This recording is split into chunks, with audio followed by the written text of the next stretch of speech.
Now, in previous videos, I told you that with these types of walls, so these are the parapet walls, that I've made those different types specifically.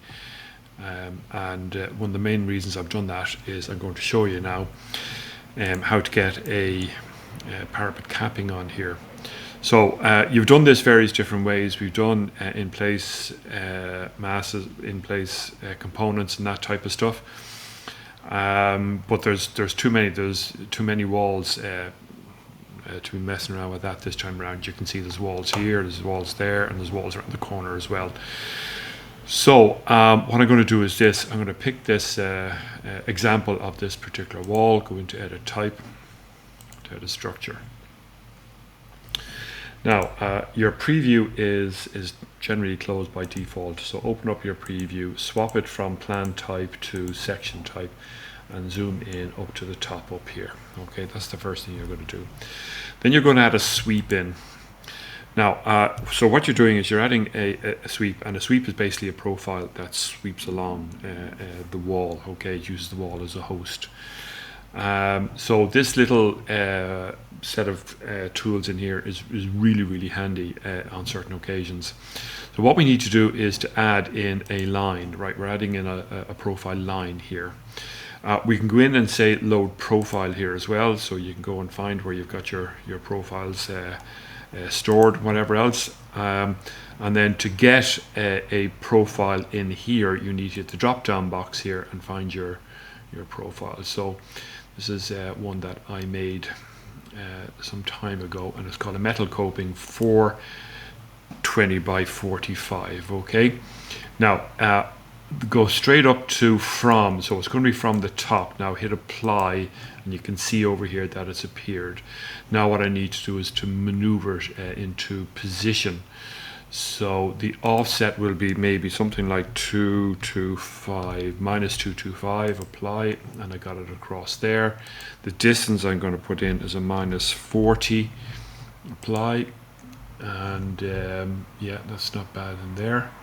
Okay, I could actually make that slightly less, maybe 5 mil less, something like that, apply, and you can see it'll push it over a little bit, and so I can play around with that. Now that it's sitting there, I want to put a material on this, and do that, and again we'll come down to our HB materials down here and see if we've got something like a metal and aluminium. That's what we'll do. We'll do a HB aluminium. Okay, European. And the graphics, so I'll do a background solid. Okay, and I'm going to put that color, so I'm going to make it a bit darker just to give it a bit of contrast there as well. Apply, and okay, and apply, and okay, and okay, and okay. Now you can see now we've got our coping on the whole way around. Now I think there's I think I've built in a few parameters on that coping as well that would allow me to drop down things a little bit lower and various things like that as well. But you can see now that's automatically applied that to that particular wall type, and that's one of the reasons I did that. All right. Now a couple of other things that I've done. So I've added in a corner window here, and I need to go back and just check the elevations to find out whether this is up a little bit higher, but I decided I'd put that in. Rather than put a corner window in, what I've done is I have selected the wall profile, and I've cut out this shape here on that side, and then I've cut out that shape on that side, and I put in the Schuko curtain walling system there. Now that will allow me to divide this up and put in an opening section if I want to do that as well. And you can see that I've done that over here as well. On the plans it was slightly different. It had just two doors, and I didn't think that was good enough, to be honest with you. So what I've done is I just cut out this shape in 2.4 high into the wall profile, and I filled it with a Schuko curtain wall, and then I've swapped out, divided up the sheet of glass into 4 sections, and then I swapped out the 2 end pieces for double swing opening doors. Okay, Now I'm going to be doing more of that for some of the windows on the front elevation here and the side elevation, and so I'll show you that technique. I'm quite sure you know this, but I'll show it to you anyway. Schuco have a good selection of swap outs, if you like. So if I tab, so I pick the panel, unpin it, gives me access over here to the drop down box, and you can see I've got various different opening outwards, various different sections, different types and things like that, and they're all part of the Schuco family as well, so you can swap those in and out as required. Now that is the kind of canopy. I'm not 100% happy with that, but I'm going to leave it at that there for the moment. And you notice that there are circular steel sections holding this up here as well. I've not done any structure in this as yet. I've yet to kind of decide. I just wanted to get it into position there for the moment. Another thing that I'm doing on a constant basis is, if I go into my ground floor plan, I am shifting my my sections around the place,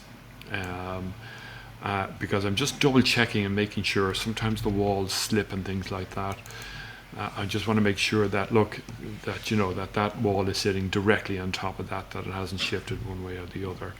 And again, that's something that you need to be doing on a consistent basis, is making sure that all your walls are directly parallel and lined up.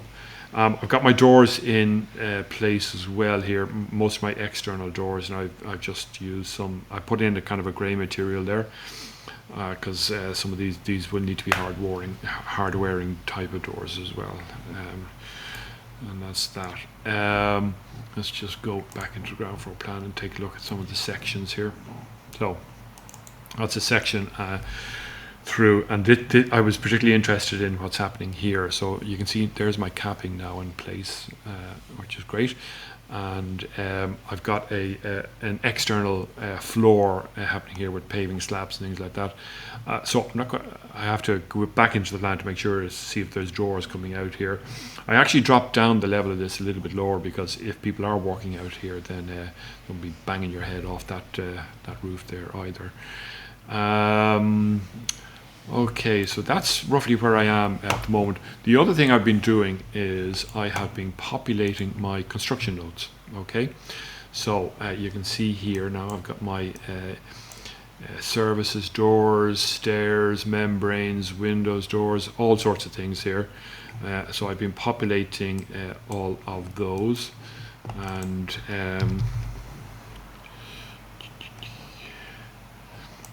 okay, like so. And that means that when I come to a wall like this, I'll go into the edit type properties, and I can cut and paste that note into this into the description parameter here, and use my multi-category tags then wherever that appears, in section, plans, elevations, whatever else as well. I'm putting in the type comments, I'm putting in the just the finish. Okay, and I want you to use that in terms of your when you get into your elevations, to tag these with just the finish of the material, not the whole construction description. Okay, just the finish. And there's I've got assembly codes and type marks there as well. All right, so that's what's been going on. What I'm going to do next here now is I'll do a bit of work offline, and I'm going to start to populate my rooms here. I think I'll put in some ceilings here as well, along those corridors and into those kind of rooms, and then I'll start populating them with room tags too.